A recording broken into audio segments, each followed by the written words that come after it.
Hello, everybody, and welcome to another episode of SeaPort Tycoon. The game developer has the pain to play his game on his own and see all the bugs that he has produced.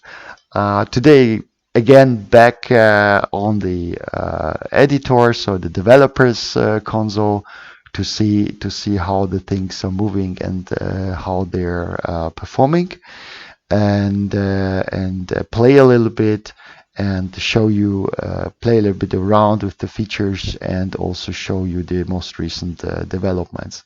The the last video was, I think, in August, so we are now in January. So it took a while to finish a couple of the things to make them presentable. Um, some few things happen on the visual side of the game, but most of the development is still in the backyard, under the hood, to make the game performing in a really nice manner. So we have here today a smaller map, but working at a decent speed. And it's still not fully load, so to say, but I think all the features, all the different features, and all the different stuff that needs to be calculated is working in a nice manner. Also, on purpose, I've designed for our today's video a this kind of style of the port, where we have more ray tracks. This is a result of a comment that I have received, but I never presented it beforehand, but it was already implemented. And this comment was rather referring to that the placement of cranes and how the logistics in the port looks like, also being pinpointing to the fact that actually conveyor belts shouldn't be a part of a port. So thank you very much for the comment. I really appreciate that. For this game, it's a game at the end of the day, so we can do almost everything what we wish to do, and this is how it's going to be developed, because just to have fun to play with the port. However, yes, of course, you're right, and that's why I wanted. In reality, it looks different, but this game is not a simulation, but simply a tycooner game. So that's why I'm probably going for some more features that you can't find in reality. Anyway, but the player can, of course, skip this components and try to play as close as possible to reality, and can try to figure out how this could work. And this is also connected then to the docking yard. So instead of having this classical approach of classical approach, actually it was the approach how that there were three cranes next to each other, and they have been unloaded and the ship has been unloaded by three cranes. In this possible scenario, you can also do it oops. You can, in this possible scenario, you can do it with a different style of unloading feature. So actually it is available, and you can unload this in such a manner. The cranes are unloading, and of course also at some point in time also there will be possibility that forklifts within the port are driving directly to the crane that is being on the tracks, and then with that some sort of realism can be kept. So just for speed reasons, so the setup that I did for today is I generated plenty of unloading possibilities, so the trucks can come in from different directions, and they can address any point in the unloading areas. And the unloading areas are being defined in a very flexible way. It's just sufficient that the truck comes to a point in a street where the crane has an access and an access to a container zone. So this is slightly different to, for instance, this approach here, where there are two cranes that are relocating it to a container yard close by. Here with this approach, of course, there can be covered a particular range above that. For this docking yard, the idea is that the ship is unloading. So something went wrong with the ship is unloading. Okay, I cannot extend the port. I cannot extend the docking station, so to say. Anyway, so the crane, I don't know the reason now why it is the case. Anyway, so okay, maybe I had something wrongly stored. Yeah, these are the types of bugs that I'm usually facing nowadays. So the idea is that the ship is being unloaded, right? And then at some point in time, a loading process should be taken. So at this stage, it is said that the ship is unloaded, and now a loading can happen. And in this circle here, you see how much time has the ship left to leave the port. So this is this upper indicator is referring to how much incoming containers are being loaded on the ship, and then what is the loading stage of the ship when the loading process have been finished. So the unloading process has been finished. And with that, I was trying to connect this incoming section here for the containers, and then making unloading space for the others.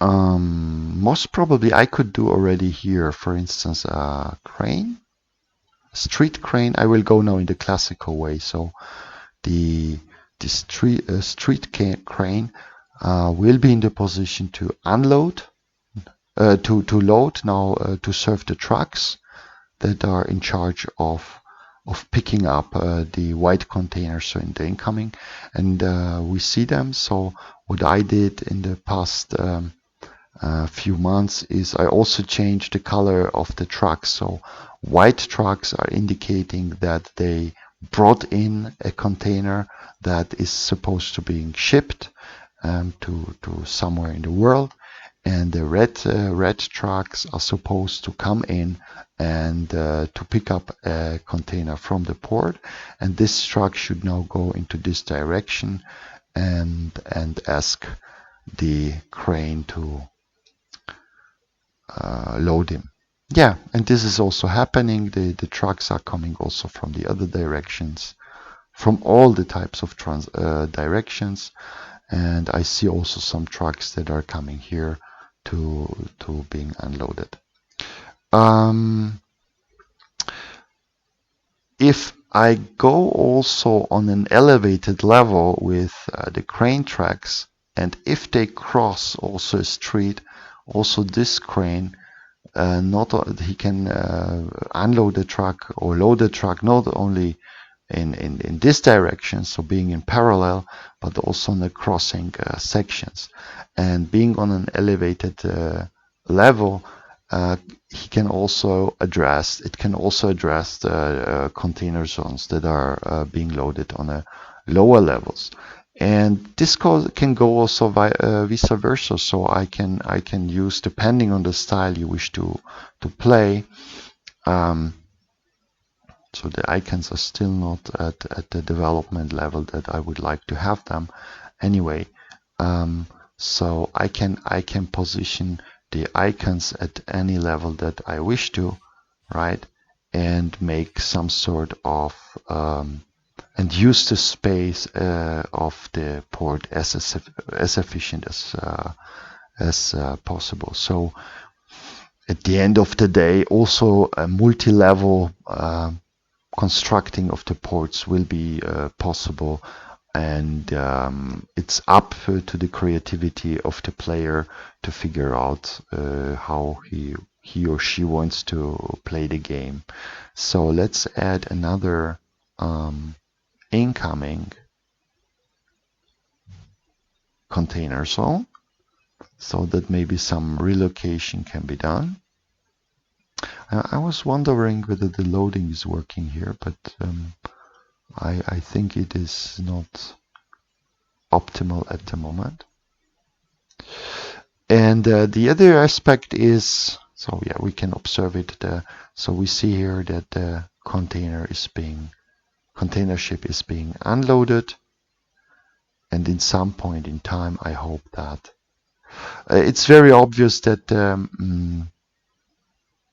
yeah, it's now loading. So now of course this crane's duty is to supply as many containers to this area, and this is supposed to be intuitive. So the algorithms and the game should do it on itself to redirect a lot of containers to these container yards, so that this crane here then can load automatically as many containers as possible.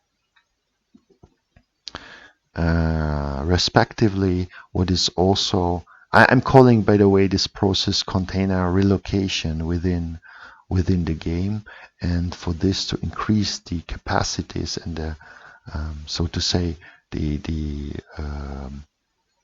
calculation capacities of the port, so some sort of administration that the player will have to add offices to the game to figure out, to improve simply the relocation policy within the game. And of course also I'm planning to add additional information tool that are saying when the player should actually add additional container relocation offices to the game.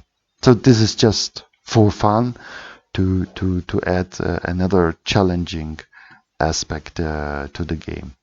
The overall setup is built in such a way that I'm generating as little as possible in terms of traffic jams, but they are starting to build up. So this is already indicating that, for instance, on some sections of the street, what I learned so far when I was playing the game is that it is good that incoming trucks with containers and incoming trucks without containers that are supposed to pick up, they should be handled in different areas and zones so that they do not block each other. And so that the traffic can be done in more or less a fluent way. And the other aspect is also that the cranes, so that one crane does not have to serve too many container zones, otherwise all the trucks and other devices in the game would have to wait. Anyway, yeah, this is a matter of just also optimizing the calculations, but also starting to think about and making smooth design of the port itself. What was also subject to development in the past few months is, because if you start to stack up the port, so this and make some sophisticated constructions, etc. I know that this is maybe not always the case, but hey, I mean, we can stack whatever we want to when playing a game, and once this has been finished and optimized, there are still some ideas in the pipeline that could lead to more fun.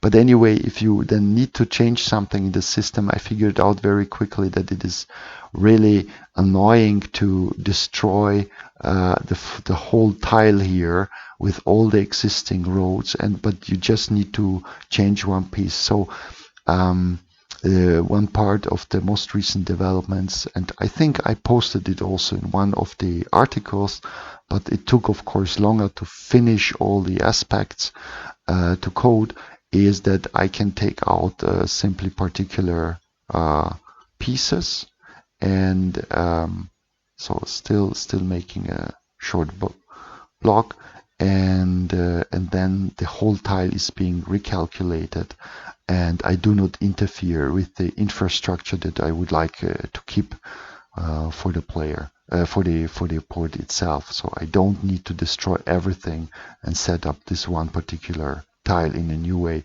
I can very selectively delete parts and then design them in a new manner. So there is no problem to go and design another level of the port when we talk about stacking.